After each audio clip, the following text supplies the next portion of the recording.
Well, now, this is my honest advice. If honestly speaking, you're above 30 years, and guess what happens? You got nothing as far as the savings are concerned. What exactly would you do? Because listen, there's something that I told you before. I said if you're 30 years and above, this is the time now you learn to accommodate the truth. No matter how bitter it is, just swallow the pill. And the earlier you accept this, the better it would be. Due to demand, some guys have told me, hey, good Joseph, repeat that video that you made, and today's I'm going to make it a little bit detailed and go to the core of the thing so that at least you understand. What happens the moment you clock, people call it the third floor. Indeed. Personally, I'm at the same station, the same class, so in terms of the years. So the point is this, hey, what are we supposed to do in this particular point? All right, let's get into the business. But don't forget to like the video, make sure that you subscribe as well, and make sure that you leave me a comment in the comment section. Now, this is the point. See, if you're 30 years and above and you got yourself no savings, and of course, you know what happens when you do that kind of a thing. See, when you're 20, you know what we say, when you are 18 to 24, this is the age of exploration. This is an age of exploration. What does it mean? Well, you hear a lot of people talking about making money or what, safeguarding the future retirement pension. It does not click. It doesn't make any sense to you. Be like, I'm just exploring. I mean, after all, I just became an adult some few years ago. For example, if you're at 24, you just became an adult 6 years ago. So you're still exploring. You want to see how man are you, how lady are you, who can you attract, and all those kind of things. Who can you date? You know, who's a. I mean, at this particular point is an age of exploration. You're all over the place. Probably this time now you get the freedom to move to whatever the place you can, going for an outing. But the moment now you click 25, this is now some of the things starts to make some sense in you. You know, it starts to understand like, okay, you can, you know, okay, okay, it makes sense. Now from 25 all the way to 30, at this particular point, it's an age of denial. At this particular point, you can be in a situation whereby you'll be like, okay. Now, see, when someone tells you, hey, from 25 to 30, do something about it, you know, save a lot, do not actually enjoy yourself, because some of the bad characters actually learn from 18 to 30. That's when you learn a bad character, you never get off with it, okay? See, when you're 25 and that is the time now, a lot of people are pumping in the sense into you. If you're in Africa, they're telling you to get married or marry or get kids and all those kind of things. Probably you have graduated, apply for a job, you're frustrated by the government and all of things. So this is an age where you tend to deny a lot of things, and you can deny if you decide to go into maybe taking alcohol or something, and you can deny the same thing if you maybe decide to just, so you know, the reason why you do is that you compare your fellows who haven't made it, who are at their 30s and they have not done anything. So you'll be like, I mean, after all, they're at your 30s, I haven't done anything. For me, at least I'm somewhere. So you start comparing yourself with people who, allow me to use this example and allow me to say this, although it's a bit hard, are people who we can say in the society have failed. That way to justify yourself. So the point is this, now the issue changes completely the moment now you hit 30. Why? The moment you hit this age, some of the people, and by the way, they tend to become a bit stable. When I say stable, doesn't mean necessarily finances. Even mentally, you start becoming stable. Senses are now making sense to you. Someone you can actually contact. Do you know, by the way, it's very hard to advise somebody from 18 to 24. Can you imagine sitting down an 18 to 24-year-old and you're telling them, you know, you're supposed to do well, they will listen, maybe probably because they respect you and they don't want to walk away. But the fact remains, if you grab them 2 days after, you ask them what you were saying, they don't remember. But the moment now at this particular age, you can even contact somebody on the purposes of advice. Say, I would like to, you know, get some things straight. What would I, you get the thing. So the moment you hit this age and you have yourself no savings, and probably not because that you are not a good person in terms of managing the finances, can be two ways. A, it can be indeed you are not a good manager in terms of your finances. You know, you're this kind of a guy, you're a spender, you use anything and everything at all the time, so you got nothing. At that particular point, yes, what we do is that we can be able to subject you through a system whereby you need to learn the financial literacy so that you know what to manage, you know what to keep and what to, you get the thing. And if it's otherwise, you do not have an opportunity, like you're trying as much as you can. Probably you have a family at this particular age, you got some kids with you, you have a wife, you have a husband, you have a lot of bills. By the way, did you guys know that the older you get, the more bills you have? So at this particular point, if you have no savings, you tend to develop what you call the anxiety.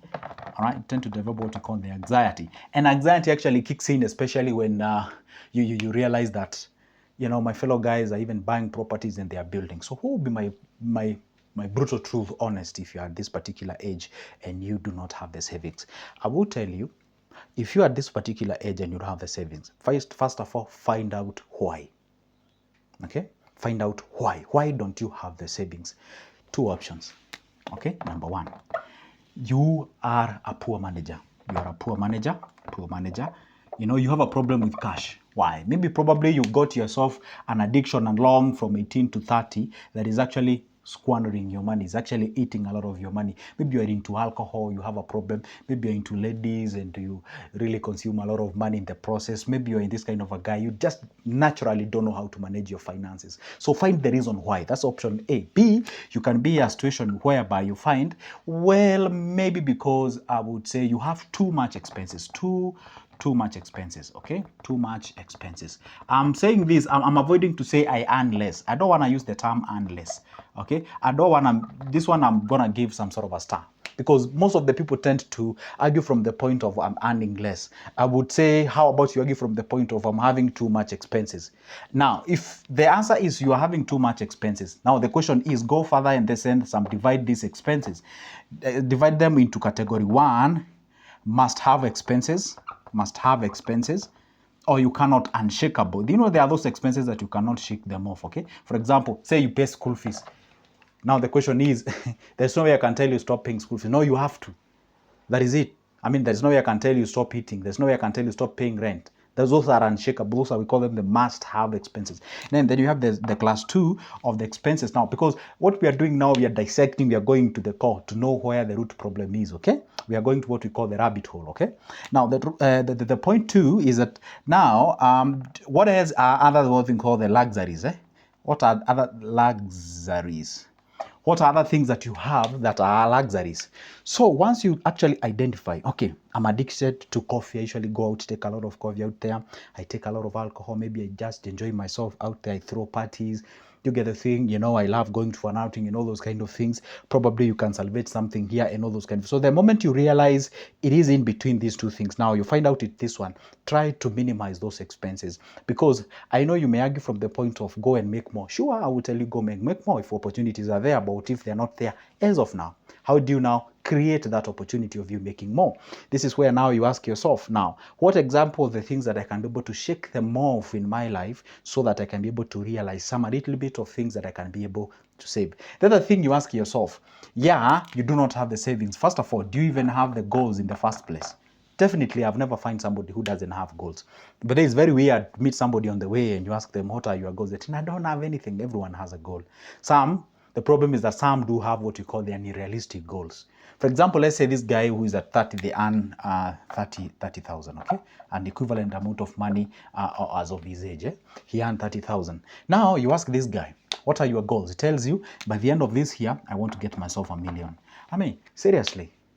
I mean, let's just be sincere. If you're earning this amount of money in a month, and then this year, maybe at the beginning, assuming you meet this guy at the beginning of the year, then they tell you they are aiming to get $1 million bob. It is true to be, it's good to be ambitious. It's good to have all those dreams. Anything can happen. A miracle can happen. But realistically, I mean, seriously, there is no way you can. You get what I'm saying? So it is good to make sure that at least the goals that you're having are quite goals within what we call the achievables. The moment you have goals that are within the achievables based on what you are earning, you don't become frustrated. Can you imagine this? You aim to get $1 million bob at the end of the year and you're throwing in 6K. You're throwing in 6K each and every month. 6K multiplied by 12 here, that is 72 Gs. Is even less than 0.001 a million. See, that becomes a little bit frustrated. Now, some of people at this particular age, most of them tend to think about getting a piece of land somewhere, building myself a house for the sake of families and what have you. Some of the family members back at home are looking at you, for example, from point of, hey, you know what, parents are growing old, they want you to support them. That's normal in Africa. That is exactly what we do. But now you yourself, you're not even able to support yourself. So go ahead and shake all those things. If you're a poor manager, come on. Go ahead and ask yourself now, what exactly should I do? What should I learn, or where should I learn my skills as far as the financial management is concerned? And you know what? As time comes, now the difference between this guy who was at 30 and the person who was 25 and 30, this guy was actually having what we call the denial. These guys tend to be arrogant. Okay, when you're above 30 and you do not have the savings and you meet people who are talking about issues to do with management, you're not supposed to do this for this and all those kind of things. Therefore, what happens? Because you're bitter with life, you tend to be arrogant, right? You tend to be arrogant because you don't want to be told, you know everything and all those kind of things. You're not supposed to tell us anything. Do you have the life manual? I mean, you know everything. No, those kind of things. See, because you're arrogant, because you're bitter with life, you're feeling like, hey guys, I've left you and all those kind of things. So the point is this: I would say, just accept the fact that, hey, where I am right now, I really need to get some, what we call the take through. I need somebody to hold me. I need somebody to actually go ahead and guide me throughout the time, so that at least I may be able to understand that amount of money that I'm earning, how can I actually grow myself to the next level? Because you know what we say, from 30 to 40 years, from 30 to 40 years, for those who are in this age bracket, from 30 to 40 years, we call it the age of making it. Is an age of making it. Is an age of making it. You still have the energy, that's for sure. You still have the energy.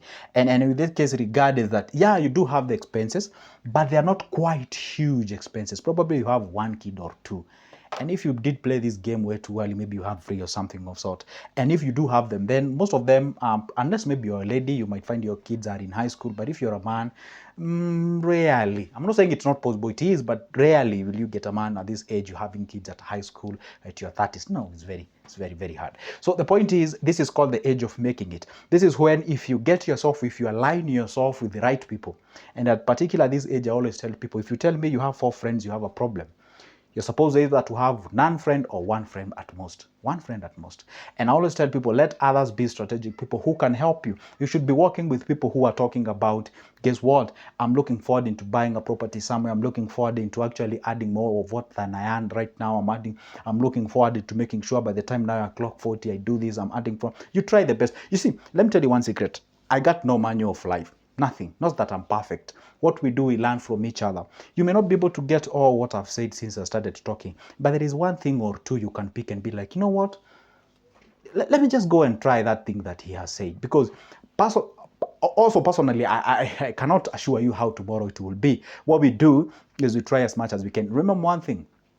I told you success is always an intersection between 2 points, the hard work and luck. I cannot control luck, but I can control how hard I can work. Okay? See, at this particular 30 to 40, align yourself with right people who are the same mission as you, so that at least you can discuss things to do with investment, you can discuss things to do with growth, things to do actually being people of integrity, and also being individuals who can actually be. By the time now you clock 40 years and above, at this particular point, because we say from 20 to 30, do a lot of things and try a lot of things. From 30 to 40, learn from an individual. Follow somebody who you aspire a lot. If you want to be a content creator, follow somebody whom you know actually functions and your mentor. And if you're at this particular point, do that thing that you know you would love to get it. Because a time will come, you don't have the luxury of time. You still have the time is actually diminishing when you're at your 30 to 40. Time is going, you get what I'm saying, all right? So if you had the dreams of being a pilot, is going, diminishing, all those. The moment you clock 40, now you do the things that you understand. There is nothing else. You do that what you understand, and above that, you put all hopes upon God. That is exactly how it goes about. And guess what? For now, it's a goodbye, but don't forget one thing. When you're 30 years and above, it's not the time to be anxiety. I know it's normal to have that anxiety, but do not let it overwhelm you to a point whereby now you can actually give up in life. No, do not. We don't give up in life. We try as much as we can. That is it, guys. That's the end of my video. Don't forget, go grab that number of mine, shoot me a call, let's talk business. You can get my booklets as well, and make sure you leave me a like and subscription as well. For now, it's a goodbye, and see you in the next one.